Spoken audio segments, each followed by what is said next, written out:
Para muhibbin rahimakumullah, al-khamisah asar min asma'illah al-husna al-ghaffar. Yang ke-15 dari asma'ul husna adalah al-ghaffar. Qala Allah Ta'ala, Allah berfirman, a'udzubillahi minasyaitonir rajim, rabbus samawati wal ard wa ma bainahuma al-azizul ghaffar. Tuhan langit dan bumi dan antara keduanya yang maha mulia dan al-ghaffar. Wa qala ta'ala, ala huwal azizul ghaffar. Wa qala ta'ala, fastaghfiru rabbakum innahu kana ghaffara. Banyak sekali di dalam Al-Quran Allah menyebut dirinya dengan sebutan nama Al-Ghaffar. Jadi wajib kita percaya bahwa Al-Ghaffar ini salah satu di antara sekian nama-nama Allah Subhanahu wa ta'ala. Qala al-Imam al-Ghazali rahimahullah, Al-Ghaffar huwa alladhi azhara al-jamila wa satara al-kabiha wadh-dhunubu min jumlatil kaba'ih allati sataraha bi isbali sitri 'alayha fid dunya wat tajawuzi an 'uqubatiha fil akhirah. Imam Al-Ghazali berkata, Al-Ghaffar itu adalah yang menampakkan keindahan dan menyembunyikan kejelikan. Dan bermula dosa-dosa itu bagian dari kejelikan. Yang Allah tutupi itu dosa-dosa tadi dengan mengulurkan tutupan atas dosa-dosa itu di dalam dunia dan dengan kemaafan dari siksaannya di akhirat nanti. Nah, itulah makna arti Al-Ghaffar. Secara ringkas kita sebut dengan Maha Pengampun. Jadi Al-Ghaffar artinya Maha Pengampun, itu secara ringkas. Padahal itu bagian aja sebenarnya dari makna Al-Ghaffar. Setiap yang menutupi yang jelek dengan menampakkan keindahan itu adalah Al-Ghaffar. Ada 3 hal yang ditutupi Allah dalam diri kita, yang mana itu adalah merupakan tajalli dari nama Allah Al-Ghaffar. Yang pertama, ditutupi oleh Allah sesuatu yang tidak baik dilihat di tubuh kita ini, seperti usus misalnya, ginjal, jantung. Nah itu kalau kelihatan kada bagus kelihatan. Kayak apa aja orang tuh rupa bungasnya, amun usus beuluran siapa kapingin. Ditutupi oleh Allah dengan kulit yang bagus. Nah ini bagian dari Al-Ghaffar, menutupi sesuatu yang kada nyaman dipandang dengan sesuatu yang indah. Yang kedua, geritik-geritik hati kita yang jahat itu tidak ada tanda atau alamat di wajah kita.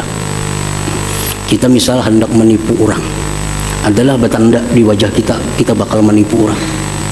Padahal menipu itu merupakan sifat yang jelek yang kada bagus di dalam hati kita. Ditutupi oleh Allah.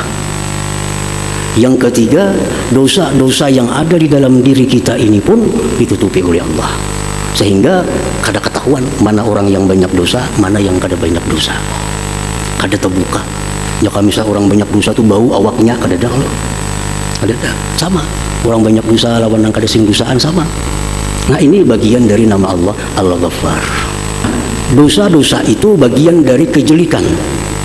Allah tutupi dalam dunia ini, Allah tutupi dengan sesuatu yang indah, dan di akhirat nanti ditutupi lagi oleh Allah dengan ampunannya.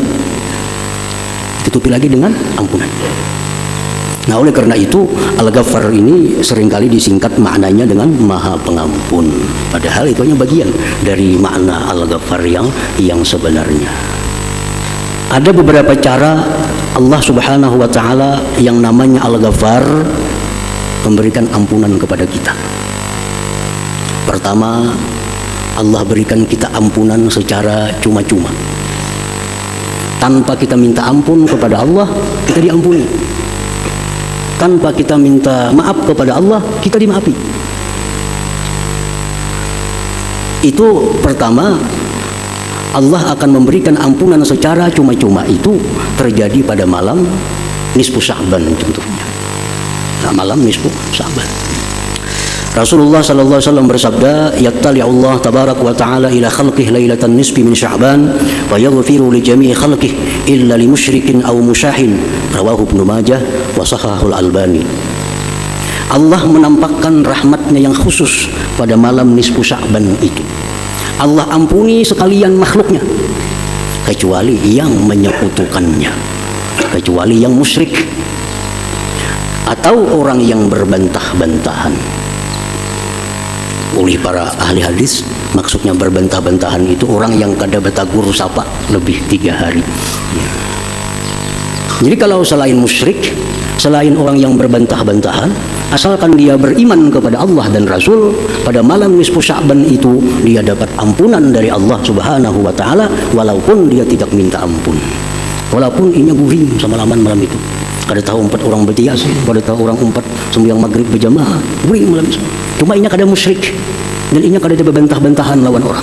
Nah, maka orang ini dapat ampunan dari Allah Subhanahu wa taala. Dosa apa yang diampuni Allah itu hanya Allah yang tahu. Pokoknya ada di antara sekian dosa kita yang dihapus, diampuni oleh Allah Subhanahu wa taala. Yang kedua, cara Allah memberikan ampunan itu dengan berbuat amal saleh. Allah Ta'ala berfirman, wa aqimis salah tarafain nahar wa zulafan minal lail innal hasanat yudhibna sayyiat. Dirikan sembahyang 5 waktu. Sesungguhnya kebaikan-kebaikan itu menghilangkan kejahatan.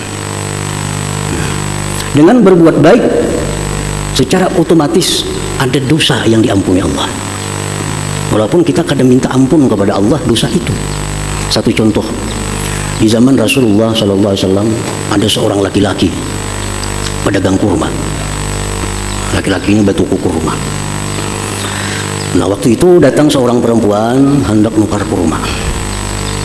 Pilih kurma binian nih. Jarna ampun pokok nang baik di dalam kurmanya. Hendak nang baik di dalam. Masuk ke dalam si bini-bini tadi.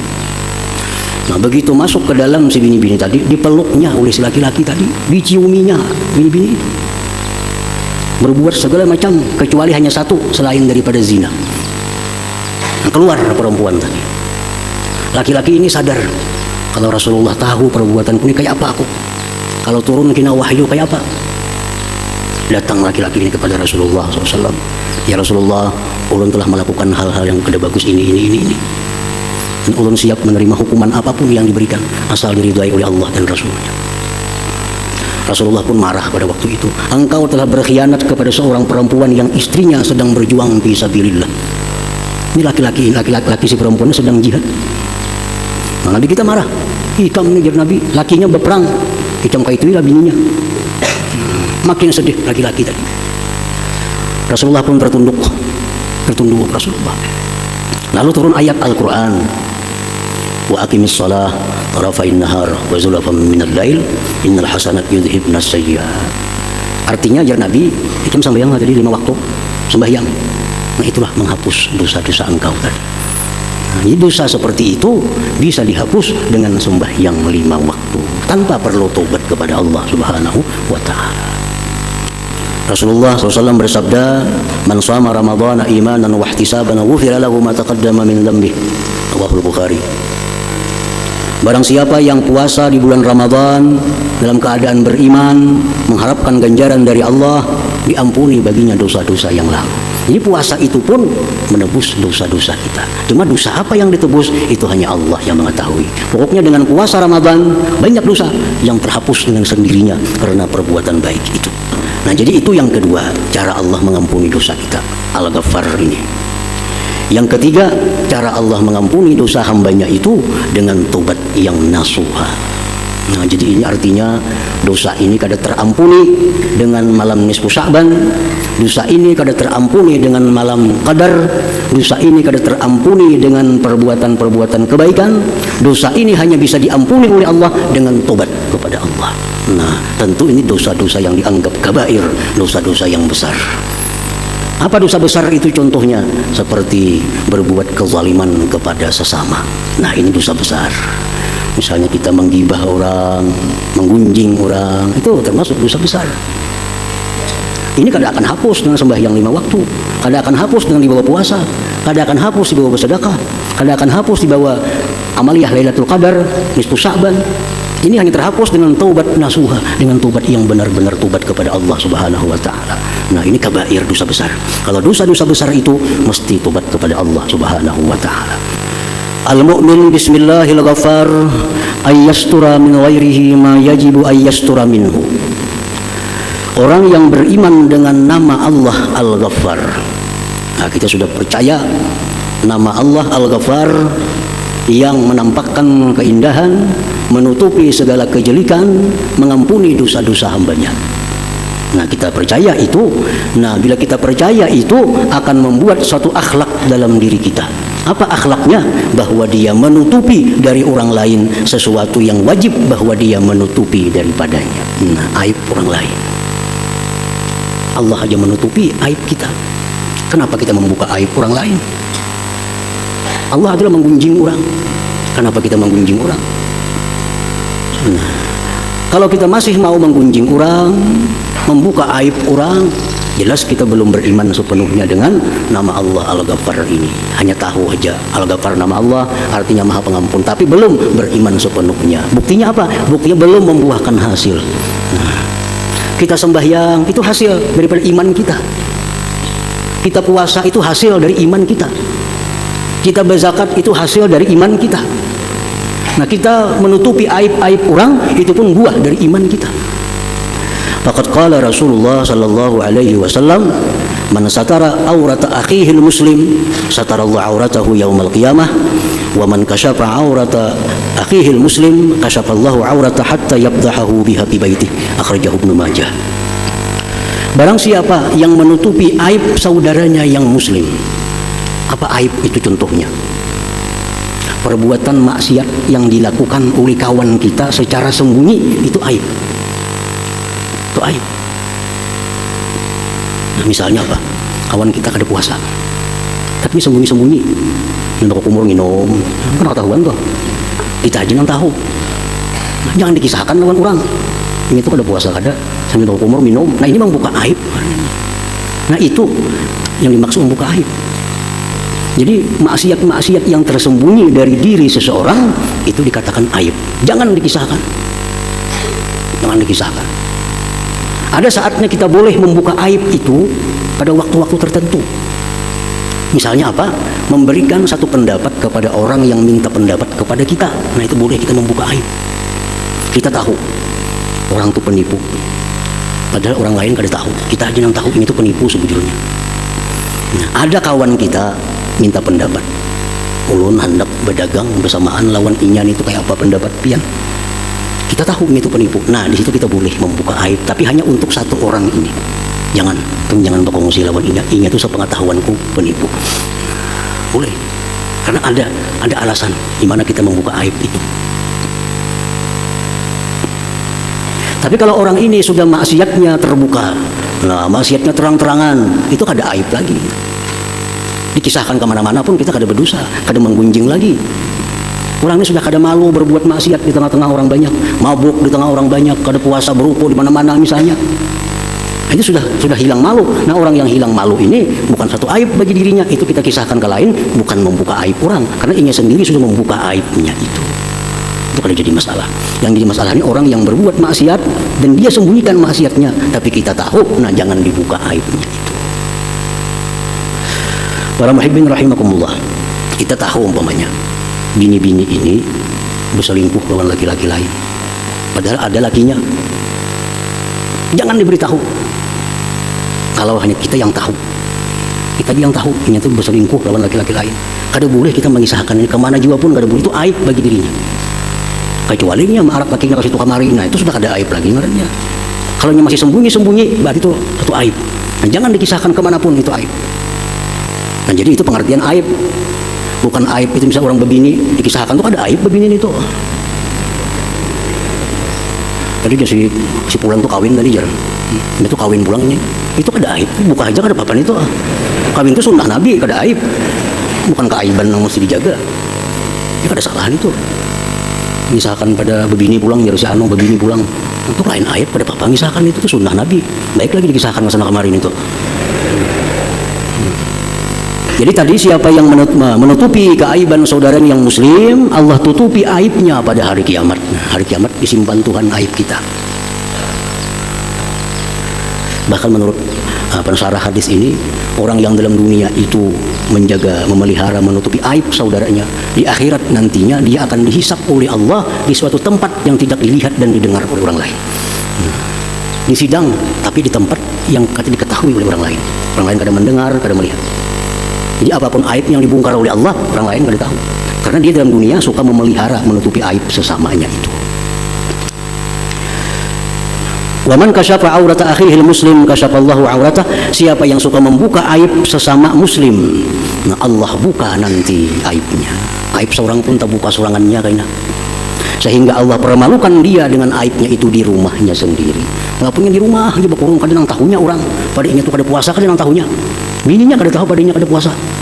Tapi karena dia suka membuka aib orang lain, ketahuan kayaknya akhirnya. Walaupun dia di rumah. Nah, siapa yang membuka aib saudaranya muslim, Allah akan buka auratnya sehingga Allah permalukan dia di dalam rumahnya sendiri. Qala al-Imam al-Ghazali wal mughtab wal mutajassisu bima'zalin an hadzal wasfi. Orang yang suka menggibah, ujar Imam Ghazali, orang yang suka menggibah, orang yang suka mencari-cari kesalahan orang lain jauh daripada beriman dengan Al-Ghaffar ini. Aib-aib orang lain dicari, kesalahan orang ditutupi lagi dicari-cari kesalahan orang. Nah ini orang jauh sekali daripada beriman dengan nama Allah Al-Ghaffar ini. Wa innamal muttasifu bihi man la yubsi min khalqillahi ta'ala illa ahsana ma fihi. Orang yang beriman dengan Al-Ghaffar, orang yang tidak membuka dari makhluk Allah kecuali yang terbaik pada makhluk Allah itu. Wala yanfaqu makhluqun an kamalin wa naqsin wa an qubhin wa husnin. Dan makhluk itu kada terlepas daripada baik dan jelek. Makhluk manapun, apapun makhluk itu ada terlepas dari kebaikannya, ada kejahatannya. Nah, orang yang beriman dengan nama Allah Al-Ghaffar, dia selalu melihat yang baiknya, membuka yang baiknya, menutupi yang aibnya, menyebut yang baiknya, diam terhadap yang tidak baiknya. Itu Al-Ghaffar. Para muhibbin rahimakumullah, Nabi Isa alaihissalam suatu hari lewat dengan sahabatnya jalan, bertamu lawan bangkai anjing. Lalu dia sahabat Nabi Isa, membau buruknya bangkai anjing ini. Nah, itu kan menyebutnya kada bagus tuh, bau buruknya bangkai anjing. Apa jawab Nabi Isa? Ujar Nabi Isa, alangkah putihnya gigi anjing ini. Alangkah putihnya gigi anjing ini. Itu yang terbaik. Setiap manusia pasti ada sisi baik, ada sisi buruk, walaupun sedikit. Nah, ngarannya manusia selain daripada orang-orang tertentu, ada kebaikannya, ada kejahatannya.